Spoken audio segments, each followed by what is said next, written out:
Right. How we doing, guys? You guys hear me? If someone wouldn't mind just pinging me in the chat, letting me know that we're good, I would appreciate it.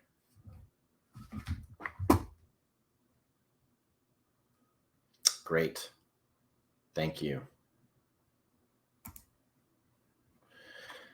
Let's give it just a minute, and then I'll hop in. I still see people kind of flowing in, and we always get a lot more registrants than we do people showing up, which is typical. But we're not sending the live video, the follow-up video to registrants anymore. That's going to live in the community. So if you want to see any of this or talk about any of the features we touch on in any of the deal origination presentations that we do, hop into the community, and we're going to be talking about that in the deal origination space. So that's just an FYI.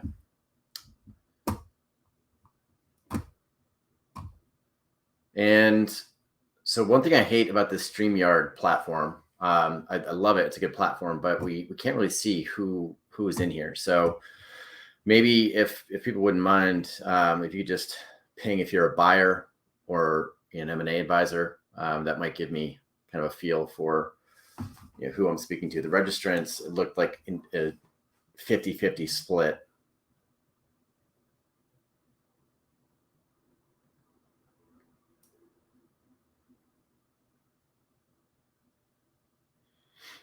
Got it. All right. Broker, advisor, buyer. All right. I'm just going to assume we've got a 50-50 split going forward. And I'm going to get going. All right. So if we have stragglers, ping me in the community if you want to get access to the full video. But again, we're not sending this out to the general registrants. So just DM me, DM Jason. We'll get you the full video if you can't find it. All right. So, okay. Leveraging intermediaries. So this is one that I've covered a few times, really over the years. And it still seems to be an issue, more of an issue, honestly, than it used to be. So whatever we were putting out there to help clearly didn't make a dent, because this problem has somehow gotten worse. With intermediaries not being consistently responsive, and with buyers not presenting the right information that would get a response out of those intermediaries. So I'm going to try to split it 50-50, talking to buyers, talking to intermediaries, but there's something in this issue for everybody. And if everyone could improve a little bit, I think communications could improve a little bit. We deal with this all the time in BizNexus when people are inquiring, we don't get a reply, and then we're chasing down brokers. It's just endemic of the industry. It's something that the industry needs to work on, but we'll go through some tactics on our recommendations for this process. So if this is your first webinar and you're not familiar with me or BizNexus, I run BizNexus Concierge. That is our buy-side agency where we are working with intermediaries on deal origination. We're working with acquirers who are looking to acquire multiple businesses, typically in Concierge. So private equity, corp dev, those are typical clients through Concierge. And we started these webinars just to take tips and tactics kind of from the trenches as we go. So we started it when COVID hit, and we've kept it going. There's a long hiatus this past year. For family reasons, I took a step away. Now we're back, and we're going to keep doing this every week. And every week we should be doing something actionable, right? We don't want to have the long-winded webinars with long introductions. We want to kind of get to an issue that we think is relevant based on your feedback, based on your inquiries, give you our take, if we have any take, based on the experience that we have day to day through Concierge, and hopefully give you some actionable tips, tactics, playbooks for you to walk away with some value. Today, we're going to be talking about, so the problem, intermediaries' inboxes are crowded as hell. That has gotten significantly worse, really month over month. This has become more of a problem as there are more buyers in the market, as there are more buyers who are savvy about scraping the hell out of the IBBA and sending these blanket emails. It's completely saturated. And, acquirers are having trouble standing out. And so whether that's on a general introduction campaign or a specific listing inquiry, there's a low reply rate specifically with individual acquirers. I'll get into my thoughts about that. So our solution, as always, if you've been attending these things, I know it's redundant, but focus on niche wherever you can. If you can go niche, it's effective. We'll show you how to do that in this context today. Offer something of value. So if you're an acquirer speaking to a broker, it's not their job to just respond to you and give you the time because you've asked for it. You have to prove who you are. You have to prove that you have transaction experience, that you're likely to close a deal, because most brokers will work on commission. And so they're trying to maximize the chances of working with people who are likely to complete a transaction. And if you can offer something for them, that's a good way to stand out from the rest of the people who are inquiring about all of these deals, because there are a lot of inquiries. We see that firsthand with BizNexus. We'll differentiate between those two types of outreach: how to approach a specific listing or teaser, and then how to do the introductory blast that everyone is doing ineffectively for the most part, in my opinion. And then we'll show you, if you don't mind, we'll show you how we do it. We have this really great partner program. We'll do that at the end. So if you're not interested, you can just drop off. But I'll show you what our partner program is, and it's really cool. We've been working on it for a while, so we're pretty excited about it. But first, we're going to just cover this. So this is a slide that I've included. It's from a presentation that I did with the IBBA way back, I think in 2018, when everything was transitioning over to digital in the brokerage world, and that industry is behind. They've caught up a lot, especially since COVID, but still typically behind. And so the main thing here is that your potential sellers know a hell of a lot more about you before they're reaching out, right? So you need to think about your presence. You need to think about, do you match, does your online brand match the seller? Why, if they're researching you, make sure there aren't any red flags. So in today's context, just know that if you're a buyer, brokers are going to look at you, right, and see if there's relevance, or their admins will. And you should do the same, ideally, before you approach a broker. So if both sides could do this just a bit, I think the communications would improve significantly. Our 5-stage process for deal origination, we've been doing this since the get-go. It's just a long game approach to deal origination, where it starts with optimizing your profile for a specific niche targeting, building niche campaigns, not just to your end target prospects, but to your referral prospects, nurturing, capture, tons of information in our community about this process. I'm not going to go through the whole thing, even though I know we do have some first timers here.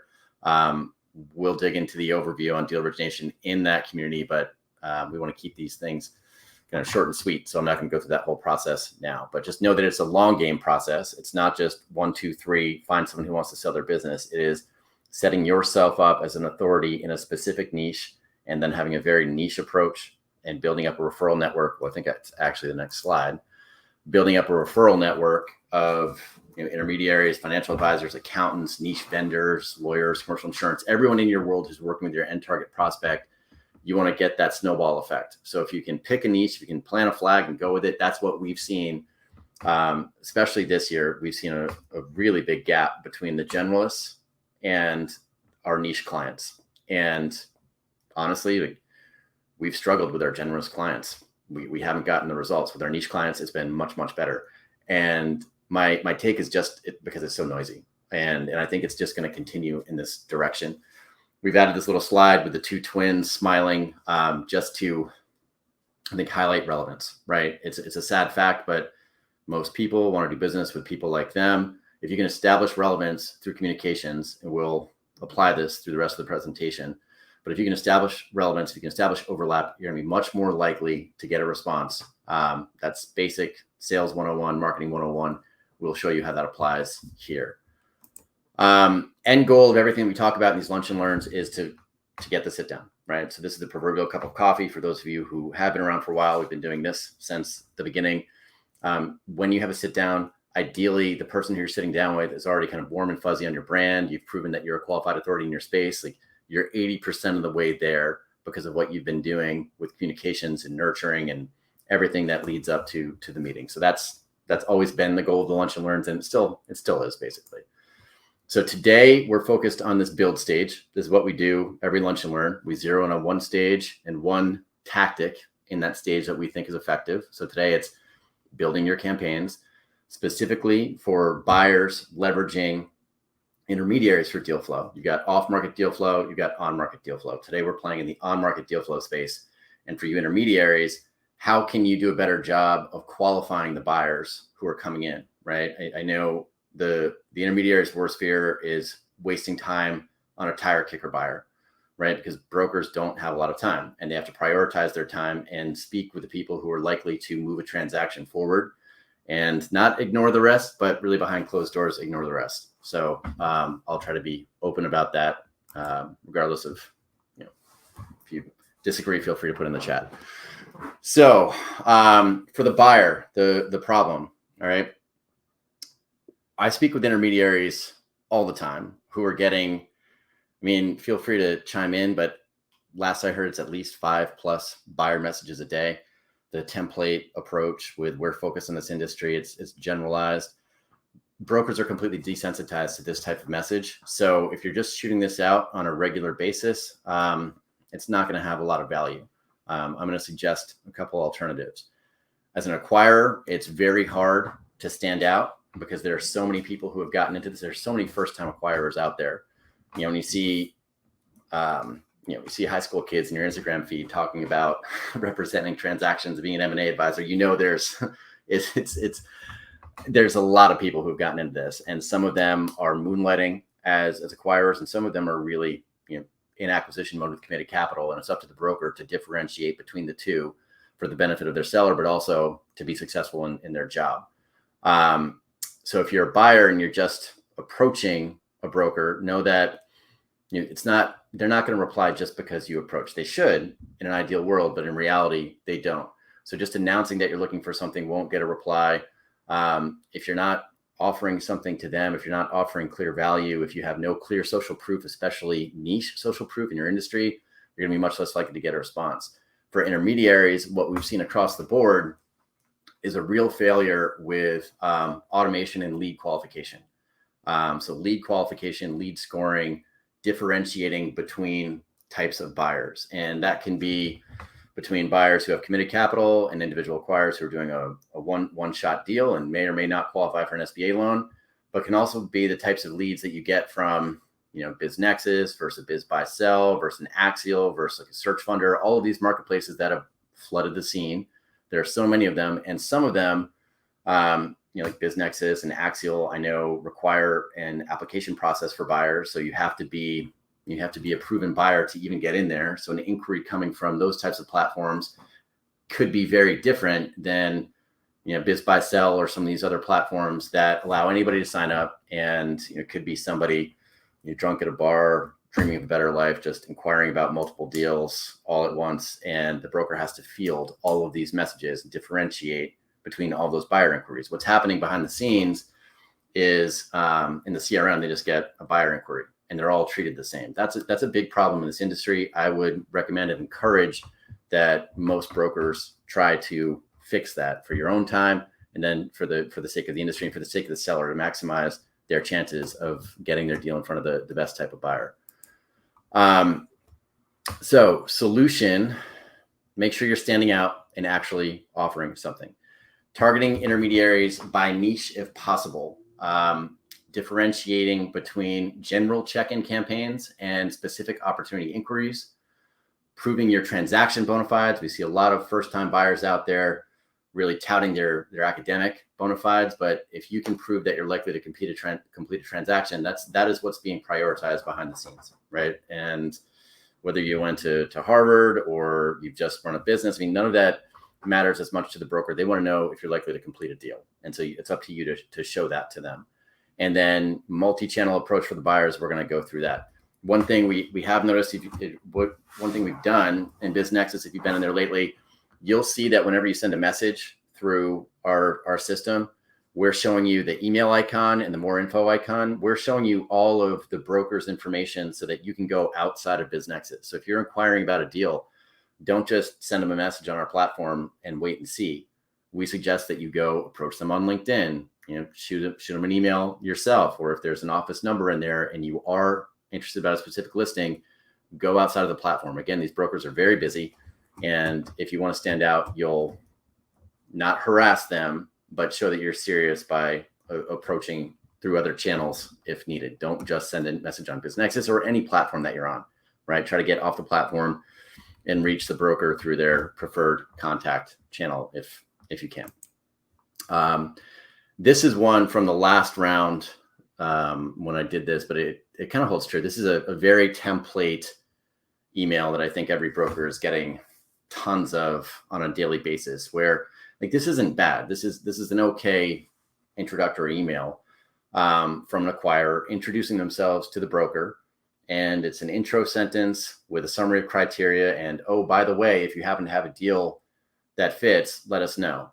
And what's happening for the most part, you'll have search funders or new acquirers just scraping the IBBA and sending out a general email and then a follow-up once a month. And that's okay. But we've seen, the actual private equity groups that have a real fund and committed capital are getting the replies. Individual acquirers are not. And I've got some suggestions to hopefully help with that. So what you want to do if you're approaching a broker is, first, social proof. You want to prove that you are a candidate to complete a transaction, right? You need to prove that ideally you've had some transactions in the past. And if you haven't, that you have the backing and the support and the guidance to complete a transaction going forward with the broker, so that you'll stand out with the other committed capital buyers and the family offices and corp dev and all these established, and there's $2.5 trillion of dry powder out there behind these institutional organizations that are out there looking at lower market deals that they've never really looked at before. There's that competition for the individual acquirers. So just know that you're up against that when you're inquiring about a deal with a broker. So you need to show your bona fides. So if you have a legitimate company, can you show that in your email, or are you showing that on your website? If you're linking out to your website, you want to indicate that value. If you have any recent acquisitions, you want to show that. If you have a letter of an accountant just verifying that you have the power to complete a transaction, or you and your investors have the power to complete a transaction over 10 million, what have you, some sort of letter. Even just saying that you have a letter, proof of funding, will separate you from the majority of search funders and individual acquirers who are out there inquiring and they haven't set that up yet. Do you have a pool of investors? And is there a family office or a private equity group or some sort of search fund accelerator backing you, where you could use their credibility? You can use their website, you can use their past transactions, and you can incorporate that into your introductory email. So you want to state that in your first message, and ideally you customize the hell out of your first message. So just going back to this little template base case example, right? This first message, I'm reaching out on behalf of blah, blah, blah. And there's nothing really specific about this. Again, that's not bad. It's just the majority of these emails. If you could change that a little bit to, I work with XYZ fund, and we're a committed capital fund, maybe hyperlink to a page showing your investors, showing your committed capital, something that shows proof. Focused on acquiring multiple private businesses in the variable industry, and variable location is a priority area for us right now, right? So if you can take that general list that you've scraped off the IBBA, right? And I'm not recommending you scrape the IBBA. I just know that that's what the majority of acquirers are doing. And if you do that and you have location and industry in your spreadsheet, and you're just sending out a general approach to everybody and it's the same, why not segment by geography? Why not segment by industry? And you're duplicating a sequence. If you're using a cold email program and you can do the basic first outreach message, you duplicate it, or you just use the variable. If you've uploaded the CSV and you have location and you have industry, you make sure that first sentence, especially that first sentence, that's the one that shows up as a pre-header, is personalized to the recipient, right? So location, industry, if you can insert that and customize the first sentence, it's going to be more effective at getting replies. And that's just a cold emailing tactic. But if you can apply that to this general outreach, that's something that I think is effective. Offer something, right? Intermediaries, again, completely desensitized to buyer cold emails. Just the pure volume of cold emails, everything with AI and these tools are all over the place now for cold email. Everyone's doing it. It's oversaturated. So what can you do to stand out? Are you potentially offering a buy side retainer, right? Are you open to success fees? Can you mention that in your first message if you are, right? Can you potentially offer value to the broker who typically gets paid off of just sell side transactions, but are you acquiring multiple businesses and you maybe want to retain a buyer search, retain a buyer broker.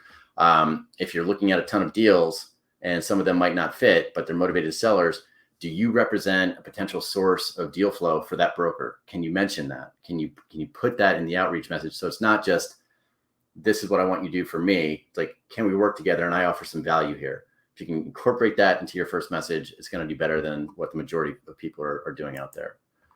So the intro email, targeting by niche or geo. Again, show your focus on a specific target, stands out, and they'll remember you. They're more likely to open, engage your nurturing blast. Okay, so I just went through all this. Sorry.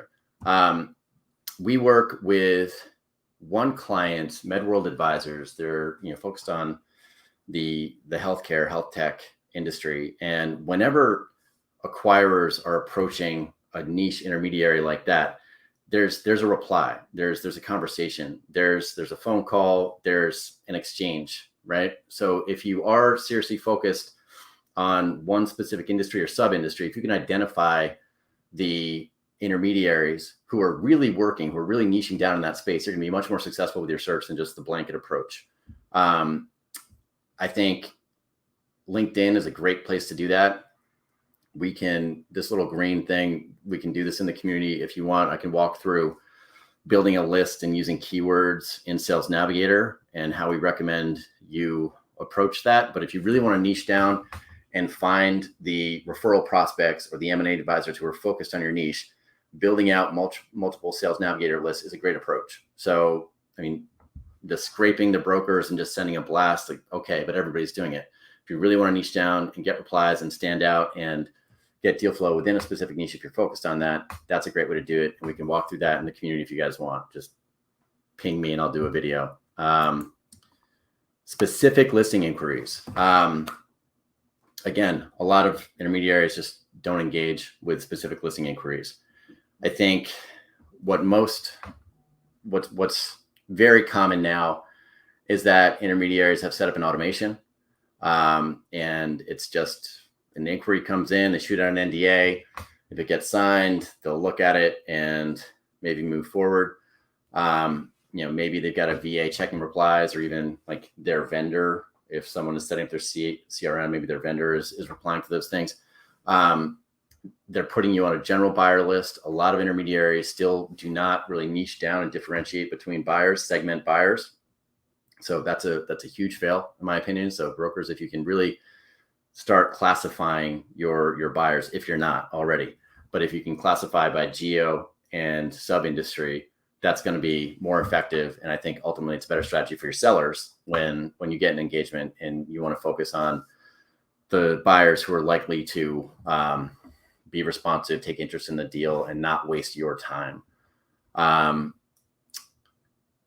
Identifying who's actually active, who's responsive. You can do this certain ways in your CRM and BizNexus. We've got a general reply time for intermediaries. So if they're within 24 hours, that'll say one thing on their profile. If they're within a week, that'll say another thing. If they're over a week, we're telling you. You can do that in the CRM too, where you can basically track activity. And again, that's something we can show in the community if you want us to follow up on that and show how you can do that in Pipedrive specifically. We know HubSpot will too, but a CRM is a CRM is a CRM. Ideally, they all have the same functionality at the end of the day. It's just if you're using it, then go with it. But we can show you through Pipedrive how we do that. And again, we can do a Sales Nav demo, kind of highlighting who's active. So you can use spotlights. You can see who's actually active on what channel and who's likely to respond. So these are kind of niche topics, but we can show you that if you want us to engage more in the community. Multi-channel automation. So one thing that we've seen, which is interesting, I think most brokers will hate this, so I apologize in advance. But if you're a buyer and you like a deal, I started off this presentation by showing you kind of what we're doing at BizNexus, where we show you the broker's preferred contact info. So something like over 90% of matches are made outside of the BizNexus platform. Like the buyers will find the deal and then they're reaching out through LinkedIn, through email, through phone. That's just the way we do it. We're just trying to make the match. If you are a buyer and you're on any of these platforms, BizNexus, any of them, most of these cold email tools now will have some sort of browser extension, Chrome extension that allows you to quickly get the info of whoever you're looking at, right? So you can go to their LinkedIn profile, you can go to their website. If you have that and you're clicking on that, you can just drop these people into a sequence. You can set up a sequence where it's an email, right? So it's like, hey, I was looking at your deal. Can we chat about it? And you can ideally resend that intro email to unopens, resend it again to unopened. So that first message is at least getting in front of the eyeballs, right? And then your next step in the sequence can be a phone call, right? So that's manual. That's either your intern or your admin, or you if you have the time and you really want to prioritize a deal, maybe you have the manual call task. Then from there, it can go to LinkedIn and you can send them an email, you can follow them, you can send a connection. All of that can be automated if you're using one of those tools, and then end it with a manual task. And just to make sure you're canvassing that multi-channel approach for a specific deal, I would not recommend doing that for every deal, but if there are high priority deals and you're looking at a lot of deal flow, that's a great way to cover your bases from an automation standpoint. Just drop it into the sequence, let it go, and ideally you or your admin is managing the reply, and you can clearly see who's engaged, who hasn't, and follow up that way. So again, that's one that we can show in the community if you're interested. So we're at about half an hour. Typically, we like to run these things at less than half an hour. So final tips, if you're a buyer, be persistent, but be respectful, right?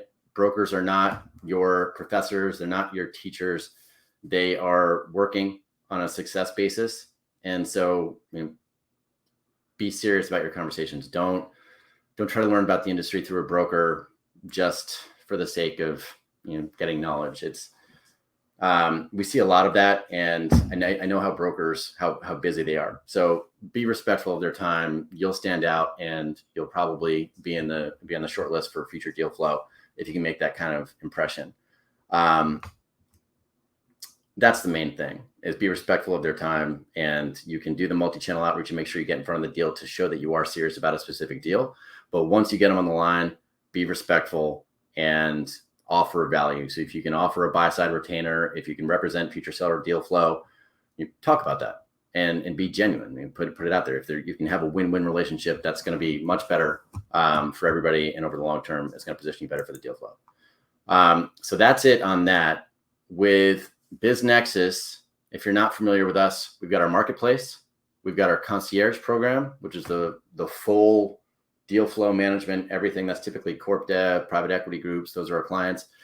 And we've actually launched this partner program, which we're really excited about. That's going to be really for the individual acquirers and brokers. You can too. It's going to be a smaller number of brokers because each broker claims a niche. So one broker for one niche, and that's it. You're going to be our partner. No monthly fees. It's based on success. So there's a setup fee, and then it's just based on success. And it's a collaborative approach. It's a done with you approach to deal origination. So it's really cool. We set up, you can see a little screenshot here where these yellow targets are off-market deals. The green ones are on-market deals. You're getting your own funnel with your specific target. So you're getting the software, you're getting the funnel, you're actually getting the sourcing tool. We've got all of that prepared.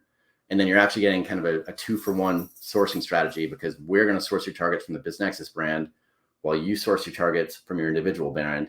We're going to show you along the way as we're doing this. It's an 8-week program, repeats. Once you do your first one, you can hang out and do it over and over and over again as many times as you want. But it's an 8-week curriculum where we're pushing it. We're giving you the targets, we're giving you the software, we're giving you the playbook, and we're doing it with you to build out your origination program. So it's not lead gen, it's not a workshop, it's a class. It's building out a proper multi-channel deal origination program for your specific brokerage or for your specific acquisition efforts. If you're interested in that, you want to learn more, get in BizNexus, request a demo, and we'll take you through it. We'll show you the tools, we'll show you the program. If it's a fit, we'd love to have you. We're capping our first cohort. First cohort launches January 2nd. And so we're going to have everything set up so that game time, you get access to your targets and we go into it. So I'm really excited about that one because that's what I enjoy. I like working with people, and I haven't been able to do that one-to-one, but one-to-many. I'm excited. We've got a great partner network of providers who are there to provide value along the way. So if you're interested, schedule a demo. Would love to talk to you. Testimonials, blah, blah, blah, and Q&A. So if anyone has any questions, I mean, we're already kind of time's up. So just hop into the community, ask us any questions you have, DM me. If you can't get a hold of the presentation or you can't find your way, DM Jason, DM me, DM RT, and we'll be happy to guide you. So thanks, guys, and we'll see you on the next one. Let me do this outro here. See you next week, guys.